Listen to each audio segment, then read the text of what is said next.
Polish player Leon steps up to serve, the man with the fastest serve in the world. How much time do receivers have? Half a second? That's it. And if the ball doesn't fly straight at their body, there's no chance to move their feet. Today's episode is again about conditioning, but this time it's about the kind that matters during serve reception. How do we prepare the body to even stand a chance against a cannonball serve like the one we just saw? Is it even possible? That's what we'll talk about today. I don't want it to sound hopeless. A receiver can handle even these serve rockets, but time is short. Half a second, just 120 milliseconds make it impossible to predict or read the ball's trajectory. So where do we start? As we know, everything starts with the split step. From the split step to ball contact, there are about 400 milliseconds. What can you do in that time?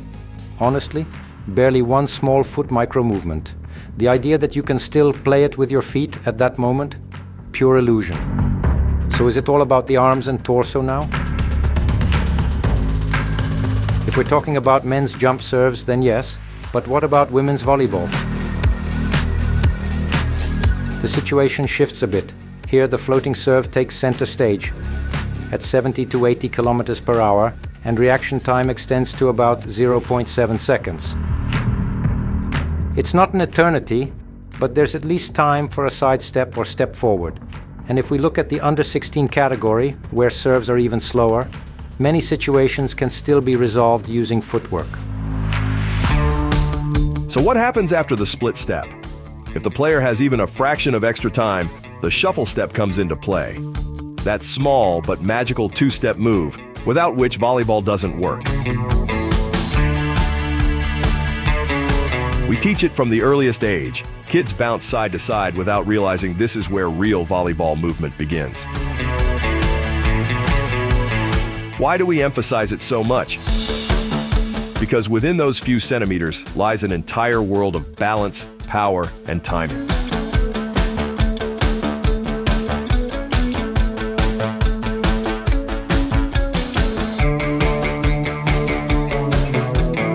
And you know what?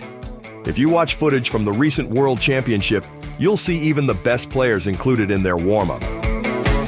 So yes, the shuffle step is no childish gimmick.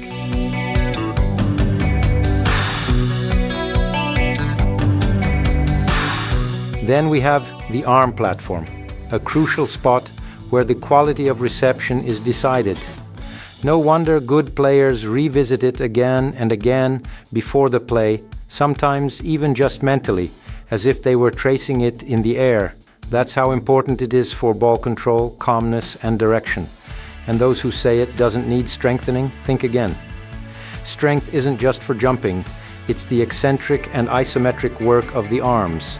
The tension that holds the platform firm yet responsive, that often determines the accuracy of the pass. We strengthen the muscles responsible for keeping the elbows together. Without them, the platform falls apart and the ball flies off target. Then there are exercises for scapular stabilization, controlling the shoulder blades in relation to the rib cage. These keep the arms in space and maintain a stable shoulder axis. And which muscles are responsible? The pectoralis major holds the arms together. The infraspinatus and teres minor reduce micro-rotations in the shoulder. The pronator teres stabilizes the wrist and forearm isometrically to prevent deformation of the platform. The subscapularis handles internal rotation as the ball pushes against the stretched arms. The triceps brachii ensures the elbows don't collapse. So building the perfect arm platform is one of volleyball's great tasks. And it's clearly not just a technical issue, it's also about physical conditioning.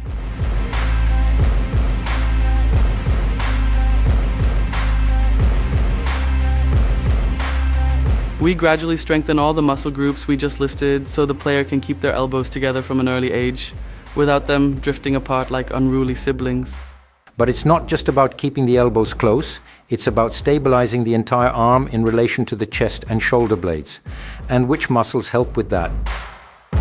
Serratus anterior controls the rotation of the scapula, essential for keeping the forearm stable and preventing the shoulder from dropping on ball impact.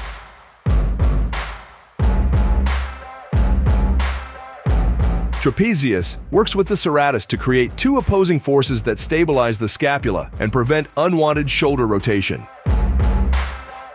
Rhomboidae, responsible for retraction stability, pulling the scapula toward the spine and downward, anchoring it firmly in place.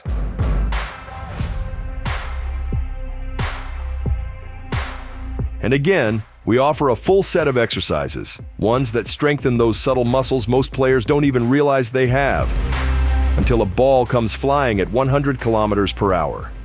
Only then do they realize how crucial those muscles really are. These are the body's quiet brakes. They absorb impact, stabilize the platform, and give reception both security and calm. Who hasn't struggled with serve reception?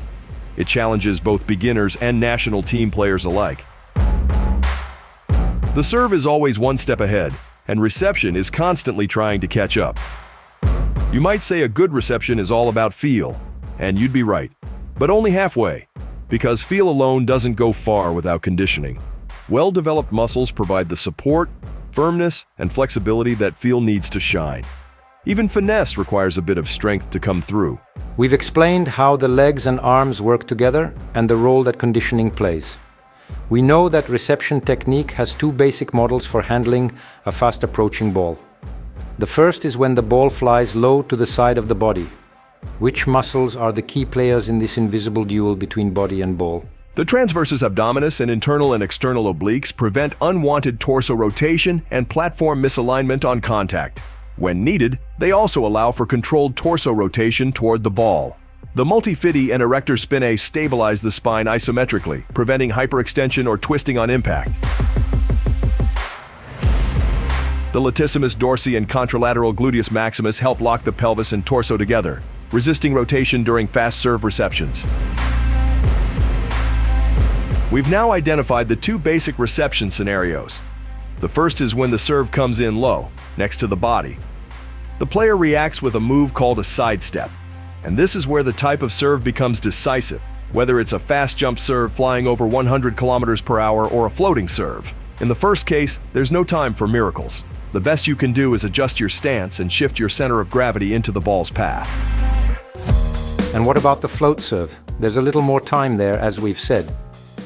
The player again tries to get their center of gravity into the ball's path, this time with a quick double step. Step, slide, step.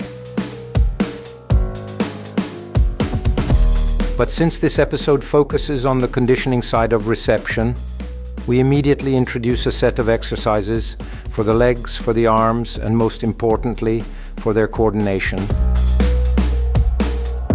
From young boys to elite junior girls, each in their own way, we see how their bodies are learning to respond, how their adductors and abductors, often overlooked, contribute to fast lateral movement.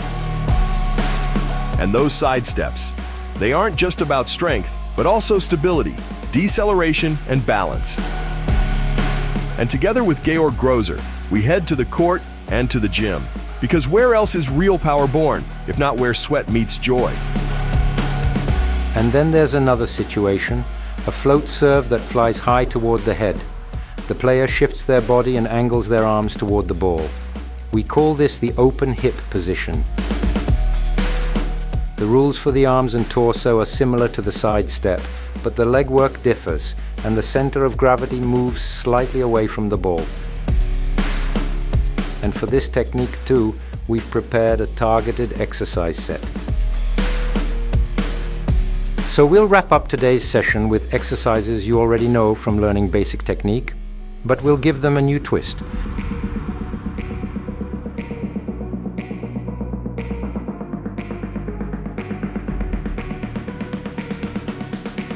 We'll add a few new moves focused on the conditioning aspect, because without that, it would all be like a house without a foundation.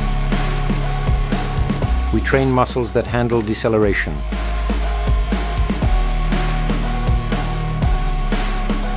but also those that maintain stability when we're standing on just one foot. That's the magic of the open hip technique. The hips rotate slightly, the body momentarily balances on one leg, and yet it remains firm, steady, and calm. You can see it for yourselves. Our young players still have occasional trouble with stability, but that's exactly why we train. because the feeling of work well done is priceless. Just like with our national team players who fought their way to a sensational 4th place at the World Championship.